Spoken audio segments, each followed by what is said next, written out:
Howdy, howdy, howdy, howdy, howdy, howdy, howdy, howdy.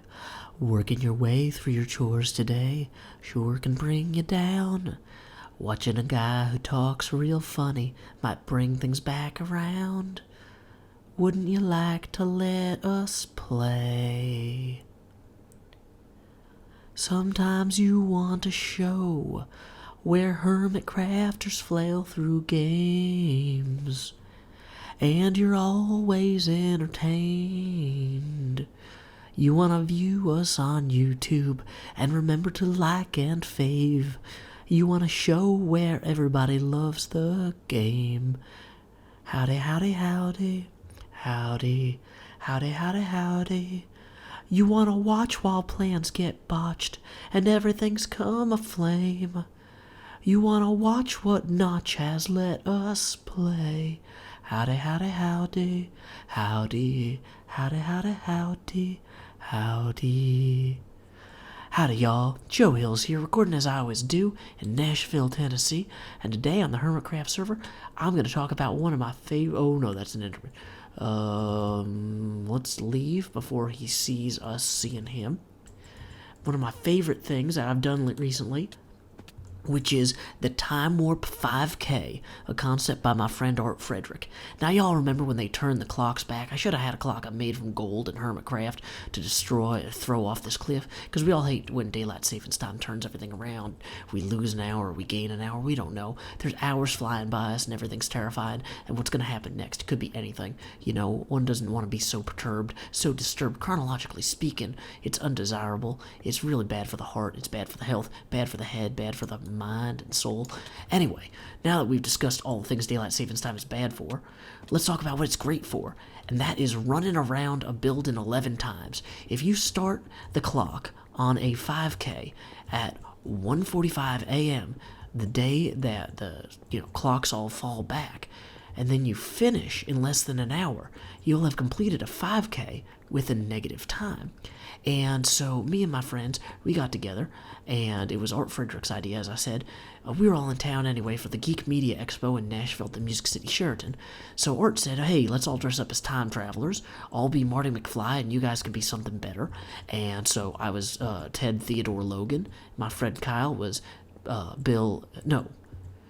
my friend Kyle was Bill S. Preston. I was Ted Theodore Logan. And let's see, our friend John was dressed up as Doc Brown. And basically, we decided we're going to go to this convention and have a lot of fun, but we're also going to run a 5K. And we thought about, maybe we should talk to the people running the convention to get this on the schedule so, a bunch of other people can run a 5K with us.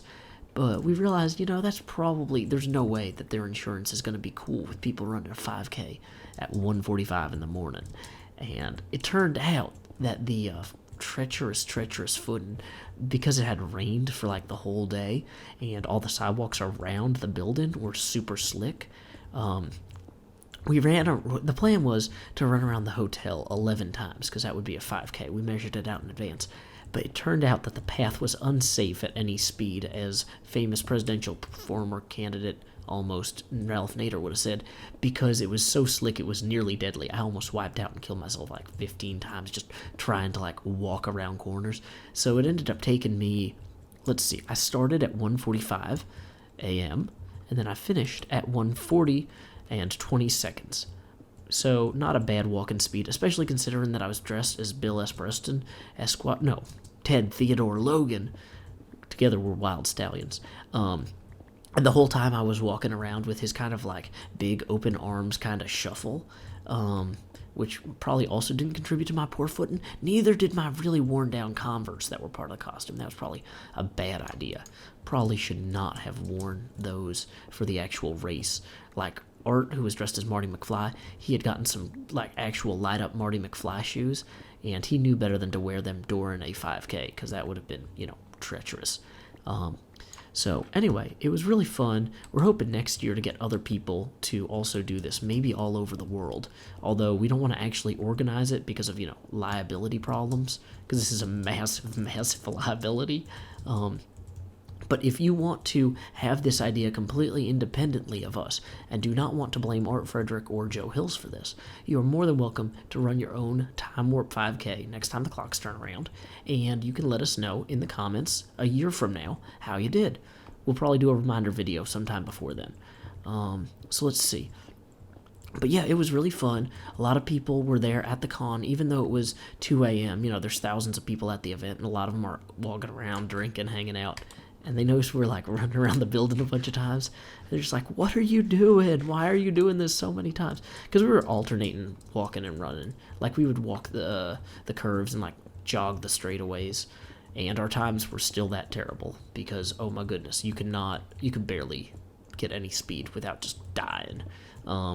So anyway, if you guys have ideas for equally crazy time travel pun, or it's not really a time travel pun, the Time Warp 5K, but if you have any ideas for goofy time travel related athletic events that you could do with your friends, feel free to post your ideas in the comments. Feel free to post your times, and don't blame us if you get hurt. This is probably really not a good idea. Probably no one should ever attempt to do this. That should be a big disclaimer on a side. Boom. Now it's in writing. Done. Light it up. That was pickaxe. Oh, that's the Silk Touch pickaxe. Don't want to waste that. Okay. So anyway, as you can see, my excavation inside of here is coming together pretty well. It's a lot of digging to do. But I'm pretty excited about this project. I'm thinking that I'm going to turn the inside of this building into some sort of museum, at least in the upper floors here. And then the actual bar area downstairs, if you haven't figured out, this is supposed to be Cheers. I'll do somehow differently. I haven't finished the floor of that or the ceiling of this. It's all a big mess. I've got the stairs that lead upstairs. That's the extent of this build so far. But anyway, I'm going to keep working on it, and eventually it won't be equally terrible to how terrible it is now. So, anyway, until next time, y'all, this is Joe Hills from Nashville, Tennessee. Keep adventuring. Special thanks for this episode go to Tom Haugen from Houston, Texas. Keep adventuring, Tom.